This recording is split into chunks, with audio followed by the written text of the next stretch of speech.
posture of each branch of our armed forces, from Vice Admiral Michael Gilday, Commander, Fleet Cyber Command, Lieutenant General Paul Nakasone, Commander, Army Cyber Command, and nominee to be the next Commander of the United States Cyber Command and Director of the National Security Agency.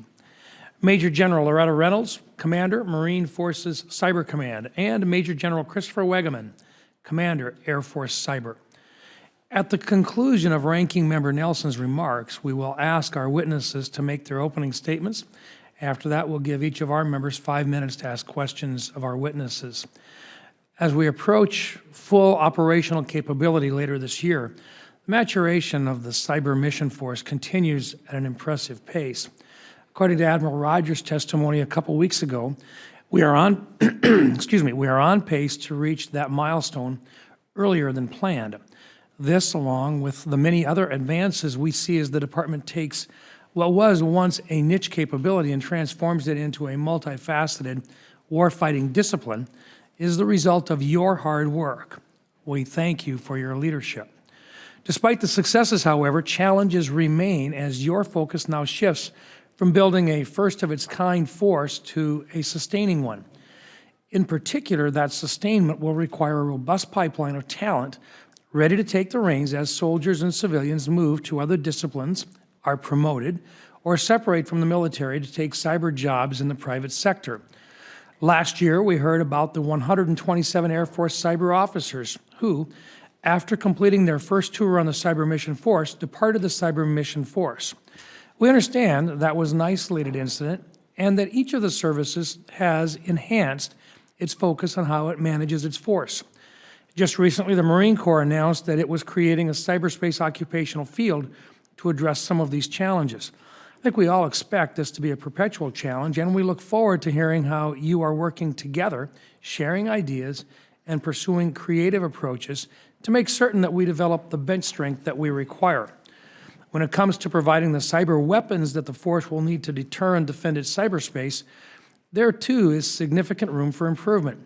As we heard from Admiral Rogers a couple weeks ago, we are not where we need to be. Numerous niche capabilities exist today.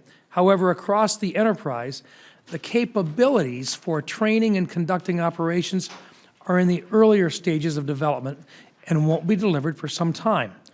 The force will undoubtedly be hollow in the near term, and it is incumbent upon each of you to deliver those fundamental tools and capabilities as quickly as possible to make certain that the impressive gains you have made in training the force are not lost because of this lack of cyber weapons. We have been largely critical of the Department regarding this failure in the past, but we do see progress. The fiscal year 2019 budget requests included $1.8 billion for the manning, training, and equipping of the Cyber Mission Force. The Army and the Air Force requested approximately $700 million each in FY19. The Navy request, however, was only $318 million and is less than half the request of its peers. Both the Army and the Air Force have committed to developing foundational capabilities like the Army's persistent cyber training environment and the Air Force's unified platform. We look forward to hearing more from the Navy and the Marine Corps as to why, legitimately, their funding requirements are substantially less than the other services. I think our hearing would be incomplete without some discussion of the service's offensive and defensive cyber capabilities.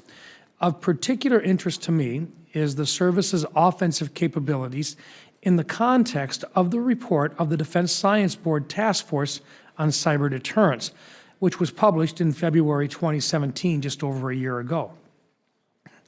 As we know, that report notes the importance of a strong cyber deterrent for the next 10 years, a period during which we will not have the defensive capability to defeat our peer adversaries' offensive capabilities. I would be interested in how the services are focusing to meet that challenge and policy issues that may be inhibiting their ability to do so. Finally, I would like to know how the services assess their capabilities to provide support to civil authorities. Let me close by expressing our gratitude to the witnesses. Yes, issues do remain, but the progress made in the past 8 years is a testament to the advocacy and leadership of each of you and your predecessors. Thank you again for your service and your willingness to appear today before our subcommittee. Senator Nelson.